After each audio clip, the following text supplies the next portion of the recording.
Delighted to be here in Dungarvan this morning for the West Waterford Festival of Food. And of course, we couldn't come down to Waterford without sampling these bad boys. These are fresh oysters. And we have Niall Sabongi from Claw Restaurant with us as well. Thanks for joining us today. My pleasure. Now, this is your area of expertise, not mine. First of all, why do we not eat enough seafood? We're an island. We're an island nation, and I suppose we kind of fell out of seafood fell out of love with seafood quite a long time ago. But there's definitely a reoccurrence of people now beginning to try oysters, try more and more seafood, more and more, and we're trying to encourage and drive that forward. You do see a lot of seafood restaurants popping up now, and people, when they get a taste of it, go back again and again. They do, absolutely. Like when people go abroad, they go abroad and they eat seafood almost every day. And it's like, oh, it's amazing. Why can't we have this at home? And it's like, we're an island. It's literally all around us. Now we have oysters here. I tried one oyster at 2 a.m. in America 5 years ago, so I wouldn't say I'm an expert by any means. Not at 2 a.m. Tell us about the oysters, because we do have several different types here. Yeah, so in Ireland, we have oysters literally going all around the entire country. So we've got some samples here from kind of west over to east. So everything from the Kelly's natives here in Galway to the Flaggy Shore and the Burn, these are really small little oysters. And then over, of course, to the local oysters, which is the Hearted oysters from Dungarvan. Niall, can I ask a stupid question? Do they taste differently? They all taste completely differently. So it's all about whereas in wine, you'll talk about the terroir, and in oysters and shellfish, you'll talk about the marroir. So it's the flavours that come from it. Like, for example, oysters locally, these oysters here are actually grown next to an organic cucumber farm. So during the harvest in August, then when there's a heavy rain, all the oysters actually turn a little bit green from the rainfalls coming down. So you get this beautiful, organic cucumber taste coming off the oysters. So it's absolutely from the land. Well, we're going to try some today. You're going to shuck some oysters for it now. You very kindly invited me to participate. I've declined. I want to keep my fingers. But you're going to show us how it's done. Okay, so I'll show you the safest way to do it that if you're at home, and the easiest way is if you guys have a tea towel. When it comes to, using a knife, so you can pick up one of these knives for about, anywhere between 6 and 20 euros for an easy knife. If you haven't got one, you can use a small flathead screwdriver, or else you can even just put them on top of a grill and let them heat up slightly, and they will open themselves. So there's no excuse. There's loads of ways. Okay. There's loads of ways. So basically, you have the oyster here. So you've got the fringe and you've got the hinge here at the back, and then it's connected at the hinge and then connected at one muscle between here and here. Okay. So we're going to put our hand on that to stop our fingers going through it, and you just go in the back like this, and just give it a little wiggle side to side for a second, and then just turn it like it's a motorbike handle, and that's your oyster open. You make it look so easy. It is so easy. Not just finished yet, though. No. So the little connective muscle is still here, so you can lift it in your hand at this stage, and you just want to scrape the knife along the roof of the oyster. Okay. Like so. And that's it off. So you might get a little bit of shell around the edges like this, which is normal. And then you've got one little connective muscle here. So what you want to do is just go in from underneath it and just give it a little cut. At least this way it'll be nice and loose. For those people at home who maybe have never tried oysters before, what would the taste be similar to? It's like kissing a mermaid.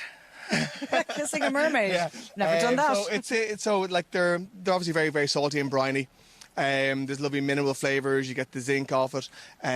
These are really quite minerally because you've got the three rivers, the Northern Shore and the Barrow, all washing into the waters here, carrying all the nutrients down. So this is why these are so plump and so creamy. So can we get the Tabasco and put that on? Because that would be quite a famous topping, wouldn't it? So Tabasco and lemon would be kind of your most classical. I'm going to try one. This is one you shucked a while ago. Opened up.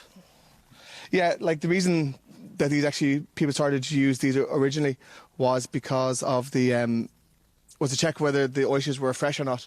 Okay. And you bite into them though, don't you? You do definitely, yeah. Like one of the reasons so many people gag on oysters is because they try and swallow this huge oyster without actually chewing it. So it's not a steak, you don't need to chew it like a steak, but definitely a bite each side of your mouth so you get to taste all the natural flavours. What's the expression that you use, Niall? Shuck and suck. Shuck and suck, right, let's do this. Okay. Okay, that's the Tabasco. That's for you. I am a naked kind of guy, so... You're a naked kind of guy. I'm a naked kind of guy, All so right. I'll have my naked. Cheers. Cheers.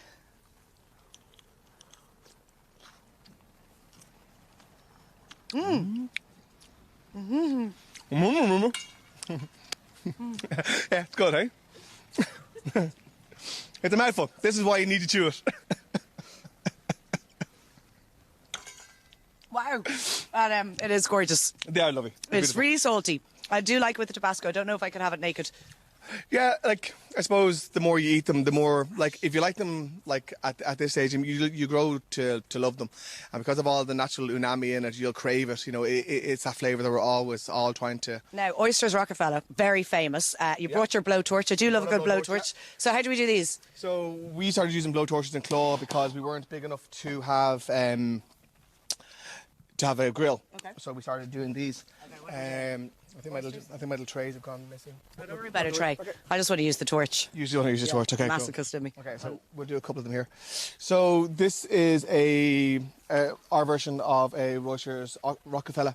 So what we've done is I've made up a little parmesan and spinach butter. Lovely. Which we're going to pop in here. Okay. We only have a couple of minutes left now, so let's. Okay. And what I'm going to do is I'm just going to start to torch these. Now. So how long does it take? Only a couple of seconds. So lots of people at home will have blow torches that they've used for creme brulees and the like. So this will finally give them a second juice in the house. If you were brave enough to make these at home, I mean, how sensational would they look? Having friends over for dinner. Absolutely. And you don't need to use a blowtorch, of course. You can just put them under, like a small domestic grill that you have at home. Is ideal as well. You just pop it underneath. But you know what? I'm actually going to say my thanks to you before we eat these, because whatever about the last one being a mouthful, this is huge. I will say thanks a million, Niall. And enjoy the rest of the weekend. I know you're down here all weekend. We'll be, yeah. We're going to try our Oysters Rock. Are they ready to go? They look amazing. They are ready to go. Be careful, they are hot. Oh, they're hot. Okay, well, I'm definitely saying goodbye. Signing off now. Otherwise, I'll never say goodbye. Otherwise, I'll never be able to talk again. Thanks a million, Niall. Back to you guys in studio. Wow. Go on, Laura, go on. Go on. You're still on telly, Laura. You're still live, by the way. You're still live.